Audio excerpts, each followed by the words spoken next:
I've been asked to share by many friends in social media, some people in box. I've met friends who have discussed this, how to start a real estate company. I'm going to give you a more Kenya a leakage on how exactly to do this. So how do you start a real estate company according to me and my experience? But before then, this is Real Estate in Kenya with Reuben Kimani.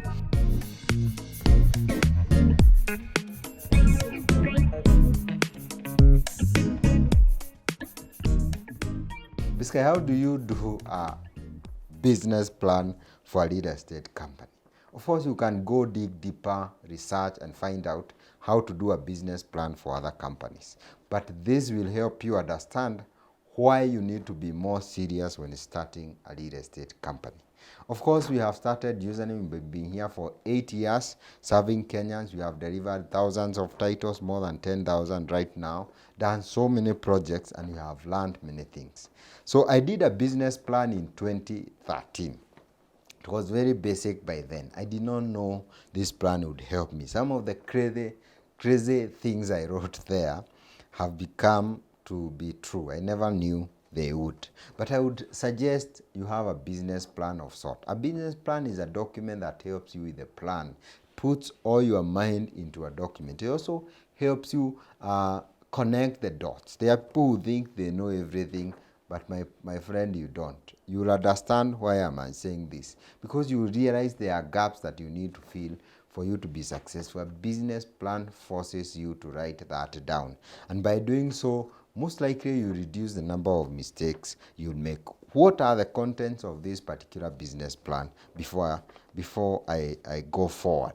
Number one, of course, is something called an executive summary. This looks boring telling you about a business plan, but this is exactly how you should be able to start a business, not just in real estate, but particularly in real estate, an executive summary. But the first thing is to ask yourself, what problem are you solving? And it is also going to be written in this business plan. What society problem are you trying to solve? Because if you go to business with a mindset to make money, you will fail. In that executive summary, you have to tell us about your vision. What is your vision? And even when you go to church, when you go to motivational speaking, they always talk about your vision. What is your vision for this company that you are starting in real estate? And a vision is a statement that tells us where we would like to go and possibly how we would like to get there. What is your mission? Why do you exist? If you look at username investment, we are here to provide shelter, to provide the current and upcoming generations with a place they can call home. We are bridging the problem of home shortage in our country, the affordable housing shortage in the country. Number three, what are your values? They are called core values. What do you stand for? One very important thing in username investment is trust. Trust is important in any business, but it is more important in real estate. People buy properties because they trust you. That's why we are key in delivery, key in title deeds, key in many things. We deliver what we say as much as we can. Number two, you have to go to value proposition after declaring your mission and vision and core values. What unique offering? If you ask yourself, real estate is so big. There are people who are doing homes.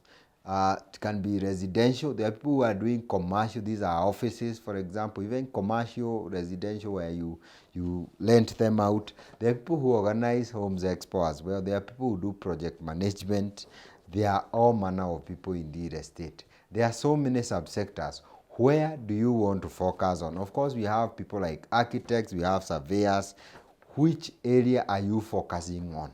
You have to decide that from the very beginning. And when you go there, you have to decide, what is my value proposition? How different am I from many other organizations that have been there? When we came to this market, I'll not share our value proposition at this moment because of time, but we had to differentiate ourselves. Number three, marketing is important. I have friends who have subdivided plots. Then they produce the title deed, they have done everything, but they have no one to sell to. That is about marketing. You can't wink to a girl in the dark. You have to find out, how do people know that you have a product? Assuming you have people in Kisumu or Mombasa, how do they know you have some plots, for example, in Eldoret? You have to find a way to market, to reach them. That's why you have advertising, you have social media, you have digital.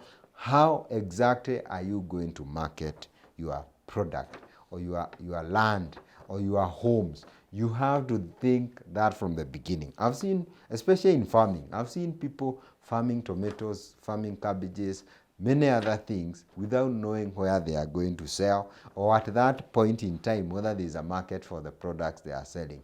You have to decide from the word go. Do basic research. You'd rather make a mistake rather than not having this plan into place. The other thing is the startup summary of all the expenses that you are going to have. How are you going to fund that business? For real estate, because it's capital intensive, and maybe you need to work with almost 1 year, because the time it takes to even produce title deeds, sometimes it might take 6 months or even more depending on the type of title. You must have a startup summary for 1 year. How are you going to fund rent for your office? Your staff members need to be paying commission. And most importantly, how are you going to get capital? Are you going to pool funds? Are you going to join a circle and borrow? Are you going to get an unsecured loan like I did? Are you going to all manner of things? Are you going to sell an asset to be able to finance your startup? The last one I would like to share is something called projections. This is extremely important, and I've seen people who are starting a business without knowing where they are going. Of course, by doing market research, you should have been able to know how fast can you be able to move. I'm talking about sales projection. How many plots, how many houses can you be able to sell? How many customers can you be able to reach in year 1, year 2? You can go all the way to year 5 and think as big as you can, because some of these dreams do come true. Those are like more or less 5 steps. You can enrich your document. It doesn't have to be 100 pages. You can do even less than 10 pages, even 5 pages. Some people will do 3 pages. And the first one is introduction. To be able to understand, what do I require? What is needed for me to be able to succeed in real estate? Basically, I'm teaching you how to do a business plan. Most people will just think it on the head, they will put money, and my friend, you will fail, because some of these things you might be able to assume. Something else I did not mention about starting a real estate company and any other company, you need to ask yourself, do you need founders? And I would suggest you don't work alone. Look for a way, even in other businesses, if it's possible, look for founders. The other thing is capital. Capital is one of the most challenging things in this business, and you have to do it. And the last thing, and which is extremely important, ethical standard. Most companies that have ethical standard, not just in real estate, they last way longer. Most companies have gone down in this sector because of ethics questions, and also management, because they never projected. Please ensure that you have ethical standard. This is integrity, and that's why trust is important to us for your business to be able to succeed for long. I believe you can follow these steps and become my competition in the next few months. Thank you so much. Don't forget to subscribe and share and comment as well.